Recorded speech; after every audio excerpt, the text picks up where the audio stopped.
Welcome to Talk of the Town. I'm Justin Riley, and we have a variety of exciting topics to talk about today, including smart cars, curb appeal for your home, and also healthy habits for children. But first, we're going to be talking with Jenny Carr and Jim Ramsey from the Middleton Public Library, and they're going to be discussing seed libraries with us. Welcome to the program, guys. Thank you for having us. So, Jenny, I want to start with you. Can you talk to us a little bit? Tell us, what is a seed library? Well, a seed library is a collection of seeds made available for the public to check out. You can think of it just like any other collection in the library: books, DVDs, CDs, library purchases of seeds, catalogs them, barcodes them, displays them for people to come in and browse and check out.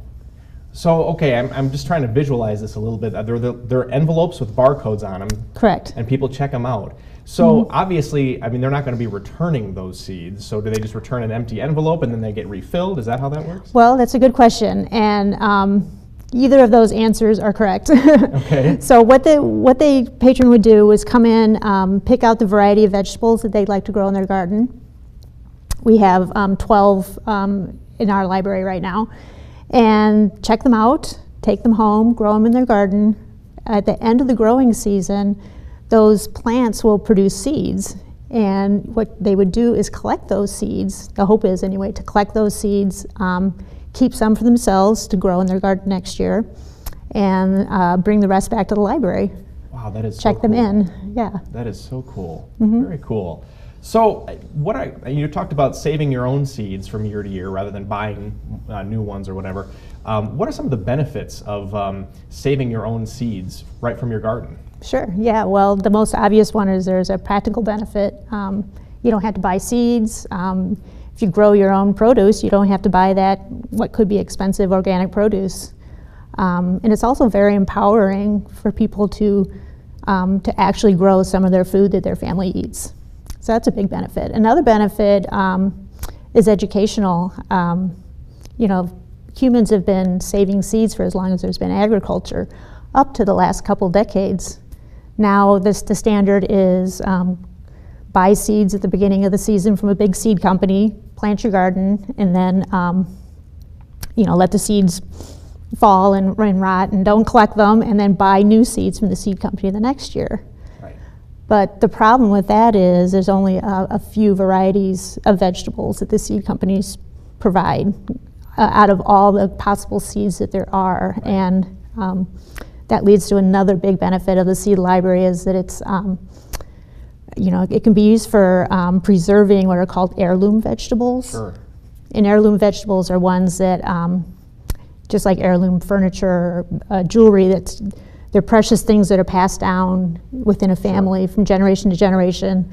So some of these heirloom vegetables are, well, they're very beautiful. Some of them, like that's your green zebra tomatoes and your purple carrots, and it's the same variety that's been growing in people's gardens for generation after generation. And exactly. They're giving some of the seeds then to the seed library. Right. So it's a very, very diverse amount of seeds, kinds of seeds, Yes. and so we can help preserve what's grown locally here.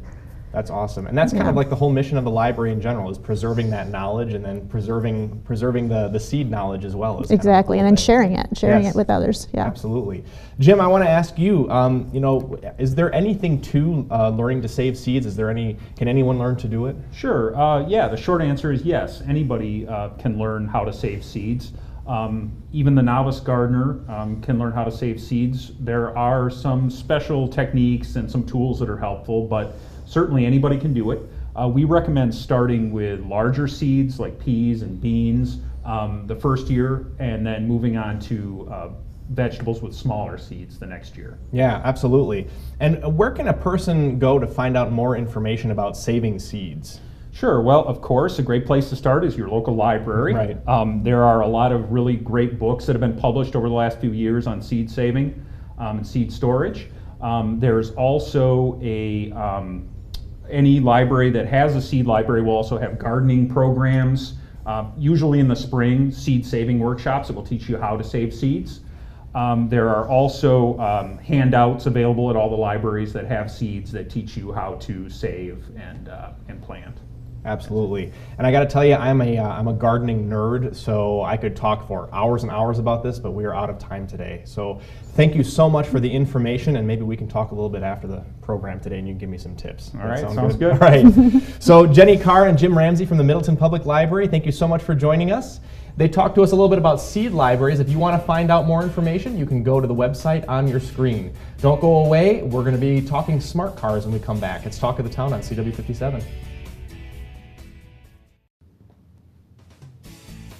Welcome back to Talk of the Town. My next guest is Tony LaBerge, who is the brand manager for Smart Center here in Madison. Welcome, Tony. Hey, thank you. Good to have you with us today. Good to be so here. We're going to be talking smart cars today. Yeah. This is something that I think a lot of us are kind of wondering about because we see cars and we kind of wonder what's going on with these things. So Yeah. talk to us a little bit about, we see these cars sometimes out on the highway and we wonder often, are they safe? Can you talk to us a little bit about that? Yeah, a lot of people wonder that because, it's literally like the smallest car you can buy today. Right. So you're like, how could that possibly be safe? But what a lot of people don't know is that it's made by Daimler Mercedes-Benz. So the Daimler engineers spent a ton of time designing the safety cell. They call it the Tritium safety cell. And it's 3 layers of steel, high-strength steel, and then steel again. It's very stiff, kind of built like a race car roll cage. Sure. Combine that with 8 airbags, and they do really good in safety tests and in real-world crashes. Wow, okay. So Yeah. this is a pretty safe car to drive Yeah, then. absolutely. So where is it okay to drive this? I mean, can we take it out on the freeway? Yeah, absolutely. The top speed's 90 miles an hour, so you can take it anywhere. Wow. Wow, that's very cool. Yeah. And I think the big attraction to this is probably the fuel efficiency. So can you talk to us a little bit about the fuel efficiency of the smart car? Yeah, the smart car will easily do 40 miles per gallon in combined driving. So very fuel efficient, and that's just gas. It's not a hybrid or anything like that. So it's definitely very fuel efficient. Easy to park. It's so small and easy to maneuver. It's a lot Right. of fun to drive. Yeah, so anybody who has problems with parallel parking like me, you Right. can definitely pick up a smart car and you'll never have those problems again. Don't So- even parallel, just Yeah, shoot in there straight. Yeah, go perpendicular parking Right. and you're fine. Absolutely. You talked a little bit about how it's 40 miles to the gallon Yeah. on gas and it's not a hybrid car. Are there Right. hybrid or electric models for smart cars? Yeah, there are, absolutely. In fact, that's what I drove here today. I drove a full electric car. So those are a blast, they're super fast, quiet, and you can go 70 miles to a charge. So it's really only for in town. But if you're just going to the grocery store and back, just grab the electric, go and come back, and you haven't burned any fuel. That's awesome. Very cool. So now talk to us a little bit about the cost. What is the cost to own a smart car? Well, that's definitely one of the attractions of the Smart. It's only $14,000 for a brand new one. They start out there. But what most people do is lease them. You can lease one for $99 a month with only $1,000 down, which is super inexpensive when you're looking at a car. Oh, absolutely. And then it's one of the top 10 cheapest cars to insure because of the way it's designed with its replaceable body panels. So the insurance, the cost of the payment, and then also, you're under a full factory warranty. So it can be cheaper to own one of those than like a used car or something. Very cool. Yeah. And, talk to us about some of the types of people that we might see driving smart cars. Yeah, so that's the fun thing Obviously about you Smart. do. Right. And I've worked with Smart for 4 years now since we came to Madison. And one of their taglines is, you have to be a person that really enjoys life and, have to be a fun, outgoing person to drive a smart car. And it's true. I have the best clients. They're so much fun to work with. You don't get any grumpy people driving a Smart. You can't because, little kids will point at you and laugh at you. And people always be asking, like, how's your car? How many miles per gallon do you get? Do you like driving it? Do you feel safe? So you got to be kind of ready for that. So you have to be a fun person to drive a smart car. You almost have to be, when you are a smart car owner, you almost have to be a spokesperson for it as well and really know your stuff. I'm sure you have to get that way just by people asking you all those questions anyway. So. Well, people stay away from the dealer when they see me with the dealer plates. But, my smart owners, I have to give them all my business cards and give them information about the smart because they absolutely are smart spokespeople. Yeah. I'm curious to know, how did you, this is obviously something that you are very passionate about. Yeah. How did you get into the business of working with smart cars? Well, I've worked with Zimbrick since I was 16. I've worked there for, 15 years now. And when Smart came to Madison in 2011, it's kind of been, I've taken it from the get-go, and it's been a blast. I worked with Mercedes-Benz prior to that, which is why it became Smart, my brand. Sure. So. Sure. Well, Tony LaBerge from Smart Center in Madison, thank you so much for joining us today. Hey, my pleasure. Thank you. Pleasure talking with you. Don't go away. When we come back, we're going to be talking with John Gidding from HGTV's Curb Appeal. You won't want to miss it. It's on Talk of the Town here on CW57. Warmer summer months, lots of things are on the minds of homeowners, including curb appeal and the look of their home from the outside. And here to talk about some things that we could do to improve the curb appeal of our home is HGTV host John Gidding. John, welcome to the program.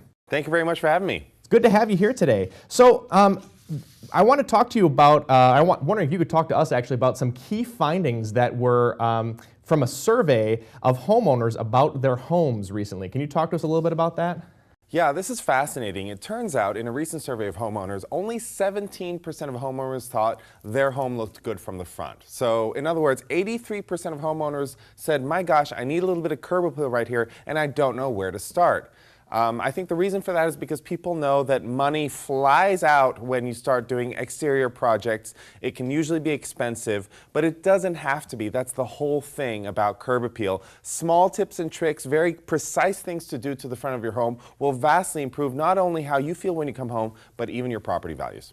Absolutely, and that was going to be the next thing that I asked you. What are some things that we can do that are cost effective or don't cost a lot of money that we can do to spruce up our home and thus improve the curb appeal? I would say the top 5, 6, 7 things to do are all put in less than $1,000 total. I do big curb appeal projects and I obviously spend more than that, but I've found that with 5 or 6 small things, all under $1,000, you'll make a massive impact. What are these things? Well, let me tell you. I find that the best thing to do is to focus on the entry process. Everything that you touch and see on the way from the sidewalk to the front door, that's where you should spend your smart money. So it usually starts with a mailbox, a house number, a path from the sidewalk directly to the front door. If all you have is a driveway, you don't have a path to the front door and you need one. And then when you get to the front door, a nice bright color on the front door itself is one of the easiest ways to draw people's attentions to the entryway, and that's what makes a house feel welcoming. Yes, absolutely. You know, and when you talk about the color of the door and using a bright color that kind of attracts people to the doorway, some people I've noticed, are kind of timid about using those brighter colors. What can you say to those folks? Well, I can say this is why I'm here for you. In fact, this is why I teamed up with Sherwin-Williams for National Painting Week, mainly because there's so many easy tips and tricks out there, and we need to compile them and make them available to homeowners so that it's no longer this mystifying process. When it comes to a front door, my easiest rule of thumb is go with a jewel tone. Now, obviously, this is a blanket statement. It may not work with every single house, but it works with almost all of them. A jewel tone is something that's going to be bright and saturated, rich, really draws people's eyes to the front door. Now, granted, if you've got a style of architecture that you know, for example, is Victorian, is ranch, is craftsman, then you can always go to the books and see which colors have worked historically for your style of home. But for the rest of us who live in sort of a mishmash of styles or aren't 100% sure exactly where we stand, go with a jewel tone and you'll probably pick a gorgeous color. Very good. What are some of the colors that are trending now for 2015? What do you see as happening this summer? Well, for exteriors, it's neutrals all the way, and that's because when you're creating facade colors, it's all about the fabric of the community more than it is expressing your personality. But for interiors, I find darker, more saturated colors are becoming a lot more popular this year, and maybe it's because we're no longer concerned about trying to make every room seem as big as possible. That's why we used to paint all our rooms, you know, all these light, airy colors, but now we're painting them a little bit darker. The taupes are back, the grays are back, and it becomes a much more luxurious look, and that's the look people are going for in their interiors.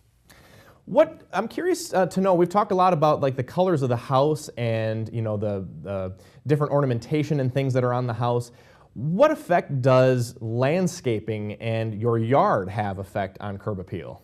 Landscaping is, it's a difficult animal to tame, mainly because it can be expensive and it can be high maintenance. And those are two things that people definitely do not want when they're looking for a new property to purchase. But if you can make your landscaping look effortless and keep it relatively low maintenance and native plantings, then you're probably on the right track. When it comes to landscaping, I say keep it simple. Make sure that you've got a nicely mowed lawn. Make sure you've got some color out by the sidewalk where your path meets the sidewalk.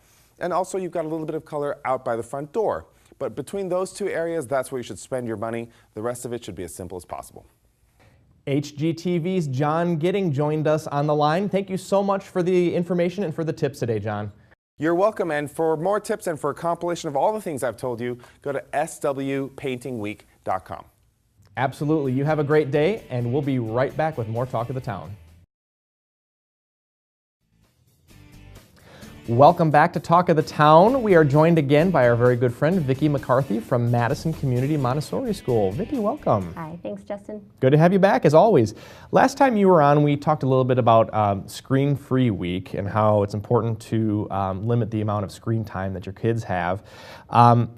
Let's follow up on this topic by discussing some other important healthy habits for kids. What can you talk to us about today? Well, habits are hard to break, and so it's important that we, as soon as possible, get kids in on the good, healthy habits track. And the earlier we start that for children, the more likely they will be to keep those good, healthy habits in place as they learn and grow. But then the other part is that the more likely they will also be to resist the bad habits as they present themselves down the road. And it's so easy to fall into bad habits sometimes because it often gets us that quick fix that we often need or that instant gratification, and so it's easy to fall in those bad habits. Right. So being able to resist those, I think, is a really powerful tool. What's the number one thing you could tell parents to do to help build healthy habits with their kids? Your child's habits really form because of your own habits, and we talked about this last time too, that we as parents are our children's number one role model. And so everything we do is being watched and observed by our children. And so our habits really do impact our children's habits. Yes, absolutely. Where do you think we should start as parents? I say we because I'm being a parent myself. Right. There are 4 areas I think that are really important to look at when we're talking about building healthy habits for children. The first is in the area of healthy eating. Secondly would be regular physical activity. Third would be staying safe and healthy. And then the fourth one would be healthy thinking. And so if we start with healthy eating, for instance, and I'm picking that one because child obesity is on the rise, especially with children ages 6 to 11. And so it's really just important to make sure we're presenting well-balanced, healthy meals for our children. Getting kids involved in the grocery shopping is a great place to start because you can talk to your child about why you're making choices at the store and even maybe why you're not making choices, you're not bringing in some of the unhealthy options into your home. Depending on a child's age, you can be talking to them about nutrition labels. And another thing that works for me in my family at my house is to have quick, easy, healthy snacks available. So when we get home from the grocery store, we cut up the vegetables, for instance, right away. And that way, we've got those things ready to go when somebody's hungry later. Those are some great tips about healthy eating, and I think it's important for parents to stop and think for a moment that, our kids understand a great deal more than we give them credit for, and I think we get in the habit as parents thinking that, well, this is just what we have to do, and I'm not going to explain it to you, and this is it. But I think it's really important, as you mentioned, to really explain to our kids, here is why we're getting these food items. To educate along the way. Yeah, absolutely. Well, talk to us a little bit about physical activity. What are some things that parents can do to get their kids into healthy physical habits? Right. Well, back to the childhood obesity, part of the reasons for that is a sedentary lifestyle. So we really just need to get moving. And we can do this as a family. Getting moving as a family is a fun thing to do. And there are lots of ways to do that. But if you start off maybe planning 30 minutes once or twice a week where you're going to get outside with your kids, go to the park, play soccer, get on your bikes, go for a hike. We're lucky to live in Madison where there are tons of opportunities for families to get outside and get moving. In fact, our school is hosting a family fun run this weekend, Saturday, May 16th. And we have it's called the Foxtrot, and more information is available on mcmsfoxtrot.com. But there will be a kiddie dash, and there's a 1-mile stroller-friendly walk, and a timed 5K. So activities for any fitness level. And it's a perfect way to get your family moving this weekend. And this is open to the public. It's not just for people who take their kids to Madison Community Montessori School. It's open to everybody. Awesome. Well, and now this is kind of an interesting topic that not a lot of people think about, but healthy thinking. Can you talk to us a little bit about healthy thinking and why that's important? Healthy thinking is the same sort of thought as positive thinking. And so when your children are having healthy thinking habits, they are building their own self-esteem, they are able to reduce stress, and they're really able to, healthy thinking also leads to a healthy body image, which is really important. And that's something that we can all do as parents and just kind of instill those affirmations that we all need to say to ourselves once in a while to help improve our self-esteem and whatnot. So. Well, Vicki McCarthy, thank you so much for joining us today. This is great information. Thank you. Always a pleasure talking with you. Thanks so much. That's all for this week on Talk of the Town. We'll see you next time.